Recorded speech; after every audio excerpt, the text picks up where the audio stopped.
என்ன சொல்லியிருக்காங்க?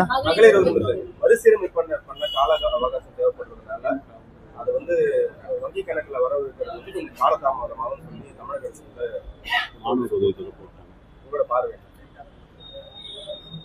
நேற்று சட்டப்பேரவையில் நம்பிக்கை கோரும் தீர்மானத்தின் மீது உரையாற்றிய முதல்வர் கடந்த அரசு நடைமுறைப்படுத்திய திட்டங்களை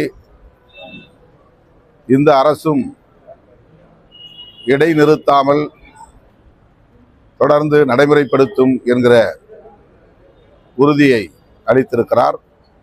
எமது கட்சியின் சட்டமன்ற உறுப்பினர் வன்னியரசு அவர்கள் தனது உரையில் இந்த கோரிக்கையை எழுப்பியிருந்தார் என்பது குறிப்பிடத்தக்கது. அந்த வகையில் மகளிர் உரிமை தொகை வழங்கும் திட்டம் தொடரும் என்பது மகிழ்ச்சி அளிக்கிறது. ஆனால் மகளிர் வங்கி கணக்கில் வரவு வைக்கப்பட வேண்டிய நாள் சற்று தள்ளி போவதாக அறிவிக்கப்பட்டிருக்கிறது. என்றாலும் அது வழங்கப்படும் என்கிற உறுதி அளிக்கப்பட்டிருப்பதால் கட்டாயம் அது நடைமுறைக்கு வரும் என்கிற நம்பிக்கை உள்ளது. நடைமுறைப்படுத்துவார்கள். நேற்று சட்டமன்ற எதிர்கட்சி தலைவர் உதயநிதி ஸ்டாலின் வந்து தமிழ்நாடு அரசு சோஃபா மாடல் அரசு தான் ரிலேட்டடா நம்ம ஆபீஸுக்கு விஜய் அவர்கள் வரதுக்கு முன்னாடி வந்து ஒரு சோஃபா வந்து சிபி சண்முகத்தோட ஆபீஸுக்கு அங்க ஒரு சோஃபா வந்து விமர்சனமா சமூக வலைதளத்தில் வச்சிருக்காங்க. எங்க ஆபீஸுக்கு சோஃபா வந்தது வந்து ஏற்கனவே ஆர்டர் பண்ணியிருந்தது. நீங்க கேமரா உள்ள வந்துட்டீங்க அந்த நேரத்துல, அதனால அது ரெண்டும் கோஇன்சிடென்ஸ் ஆச்சு.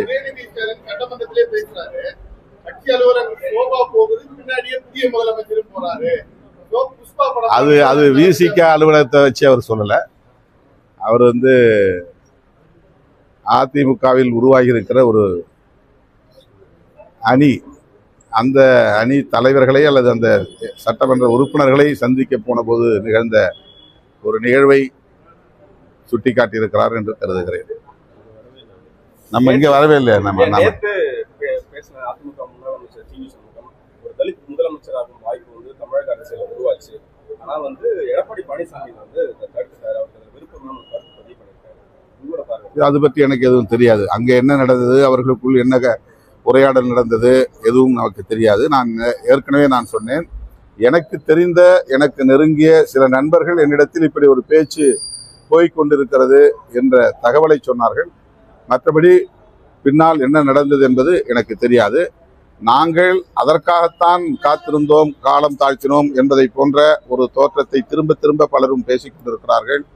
ஒரு சிலர் தாவேக்காவோடு நாங்கள் பேரம் பேசிக் கொண்டிருக்கிறோம், பேரம் படிவதற்காகத்தான் காலம் தாழ்த்துகிறார்கள் என்று வாய்க்கு வந்ததையெல்லாம் வாரி இறைத்தார்கள். எங்களுடைய நடவடிக்கை நான் தொடக்கத்திலேயே சொன்னேன், மீண்டும் சொல்லுகிறேன், அழுத்தமாக சொல்லுகிறேன், தெளிவாக சொல்லுகிறேன். இடதுசாரி கட்சிகள் எடுக்கிற முடிவை ஒட்டி எங்கள் கட்சியின் உயர்நிலை குழுவில் நாங்கள் விவாதித்து அதை ஒட்டிய முடிவை எடுப்போம் என்று சொல்லியிருந்தேன். அதிலே எந்த தடுமாற்றமும் எங்களுக்கு இல்லை. இடதுசாரி கட்சிகள் 8ஆம் தேதி காலையில் செயற்குழு, மாலையில் மாநில குழு, இந்த 2 குழுக்களிலும் எடுத்த முடிவை நாங்கள் அன்றைக்கு மாலை அறிவிப்போம் என்று எங்களுக்கு சொல்லியிருந்தார்கள். ஆக அவர்கள் அதிகாரபூர்வமாக எடுக்கப்பட்ட முடிவு என்ன என்பதை அறிந்த பிறகு அந்த முடிவை முன்வைத்து எங்கள் தோழர்களிடையே நாங்கள் கலந்தாய்வு செய்வது என்பதை இடதுசாரி கட்சிகளின் தலைவர்களுக்கே தெரியப்படுத்தியிருந்தோம். ஆக அவர்கள் 4 மணிக்கு சொன்னார்கள், நாங்கள் 2 கட்சிகளும் இந்த முடிவை எடுத்திருக்கிறோம் என்று. ஏற்கனவே நான் 5 மணிக்கு ஆன்லைன் மீட்டிங், அதாவது எங்களுடைய உயர்நிலைக்குழு கூட்டத்தை ஜூம் ஆப் வழியாக நடத்துவதென்று சமூக ஊடகங்களிலேயே அறிவித்து விட்டோம். என்னுடைய ஃபேஸ்புக்கிலே அது போடப்பட்டிருந்தது. வாட்ஸ்அப் மூலமாக அந்த 30 பேர் தோழர்கள், கட்சியினுடைய பொதுச் செயலாளர்கள், துணை பொதுச் செயலாளர்கள், அமைப்பு செயலாளர்கள் மற்றும் சில முன்னணி பொறுப்பாளர்கள் அடங்கிய குழு, அந்த குழுவை நாங்கள் 5 மணிக்கு உயர்நிலை குழுவை கூட்டுவதாக அறிவித்தோம். 6 மணிக்கு கூடினோம். நான் போய் சேர்றதுல கொஞ்சம் லேட் ஆச்சு. 5 மணிக்கு எல்லாரும் ஆர்கனைஸ் ஆயிட்டாங்க. அந்த கூட்டம் 8:45 வரையில் நீடித்தது. அன்றைக்கு முதல் நாளே நான் சொல்லியிருந்தேன், எங்கள் கூட்டம் முடிந்து அடுத்த நாள் காலையில் தான் அறிவிப்போம் என்று நான் சொல்லியிருந்தேன்.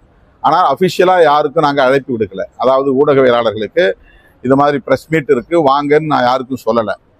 நான் இடையில சொன்ன கருத்தை வைத்துக்கொண்டு என்னுடைய அலுவலகத்திற்கு 11 மணிக்கு எல்லோரும் வந்து விட்டார்கள். அந்த ஆன்லைன் கூட்டத்தில் எடுத்த முடிவு 2 கருத்துக்கள் இருந்தன. ஆதரவு அளிப்பதிலே யாருக்கு மாற்று கருத்தில்லை. அன்கண்டிஷனல் சப்போர்ட், இடதுசாரி கட்சிகள் நிபந்தனையற்ற ஆதரவை வழங்கியிருக்கிறார்கள், அதை போல நாமும் வழங்குவதா அல்லது அமைச்சரவையில் இடம்பெறுவதா என்கிற 2 கருத்துக்கள் இருந்தன. இறுதியாக தலைவர் எடுக்கிற முடிவு என்னவோ அந்த முடிவுக்கு நாங்கள் கட்டுப்படுகிறோம் என்று முடித்தோம் அந்த கூட்டத்தை. ஆக நான் பொதுச் செயலாளர்கள் 2 வரை சொல்லியிருந்தேன் தங்கியிருந்த இடத்திற்கு. அவர்கள் வந்து சேர 12 மணி ஆகிவிட்டது. அவர்களோடு கலந்து பேசுவதற்கு எனக்கு ஒரு அவகாசம் தேவைப்பட்டது. உடனே நாங்கள் எங்கோ திரைமறைவில் ஏதோ பேசிக் கொண்டிருக்கிறோம் என்று எங்களை பிடிக்காதவர்கள், எப்போதும் எங்கள் மீது காழ்ப்பை கொட்டுகிறவர்கள், அந்த சந்தர்ப்பத்திலும் எங்களுக்கு எதிரான அவதூறுகளை பரப்ப தொடங்கினார்கள். எங்களுடைய சட்டமன்ற உறுப்பினர் வன்னியரசு அவருடைய தந்தையுடைய நினைவிடத்தில் போய் அஞ்சலி செலுத்தி விட்டு வர வேண்டும் என்று விருதுநகருக்கு போய்விட்டார். அது அவரே எடுத்த முடிவு. அவர் போயிருந்தார் அவருடைய தந்தை நினைவிடத்திற்கு. அவர் அடுத்த நாள் 9ஆம் தேதி காலை 8:45 மணிக்குத்தான் சென்னை மதுரை விமான நிலையத்தில் அவர் விமானம் பிடித்து இங்கே வந்து சேர 10 மணிக்கு மேலாகிவிட்டது. நான் இருக்கிற இடத்தை தேடி பிடித்து வருவதற்கு 12 மணிக்கு மேலாகிவிட்டது. ஆக சட்டமன்ற உறுப்பினர்கள் கையெழுத்திட்டால் மட்டும்தான் ஆதரவு கடிதத்தை தர முடியும். காட்டுமன்னார்குடி எம்எல்ஏ ஒரு இடத்தில் தனியே தங்கியிருக்கிறார். நான் தங்கியிருந்த இடம் அவருக்கு சொல்லப்படவில்லை. அவருக்கு 12:30 மணிக்குத்தான் நாங்கள் சொல்ல முடிந்தது. ஏனென்றால் பொதுச் செயலாளர்கள் வந்து பேசிய பிறகு, வன்னியரசும் வந்து சேர்ந்த பிறகு அவரும் வருவது சரியாக இருக்கும் என்று நாங்கள் தகவல் கொடுத்தோம். பிறகு நாங்கள் பேசினோம். 2 மணிக்கு ஒரு முடிவுக்கு வந்தோம். அதன் பிறகு ஃபார்மெட், அதாவது எந்த விண்ணப்பத்தில் கையெழுத்திடுவது, அது கவர்னர் அலுவலகத்தில் ஏற்பாடு செய்த விண்ணப்ப படிவம்.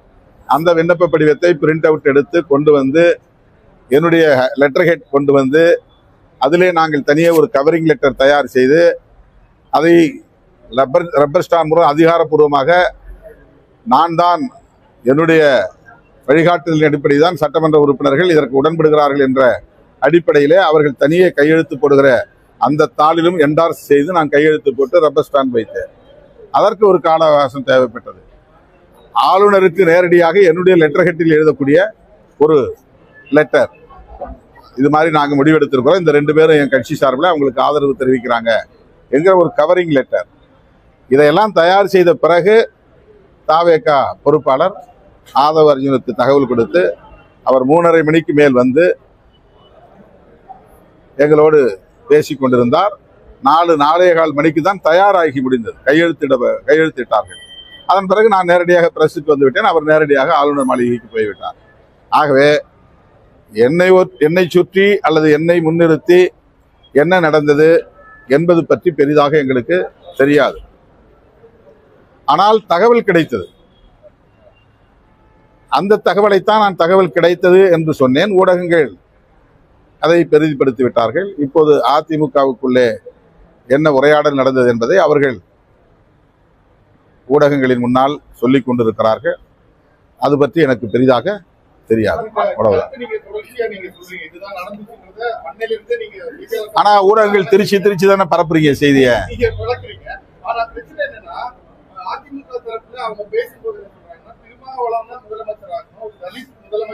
அது அவங்க ஸ்ட்ராட்டஜிங்க, அவங்க ஸ்ட்ராட்டஜி.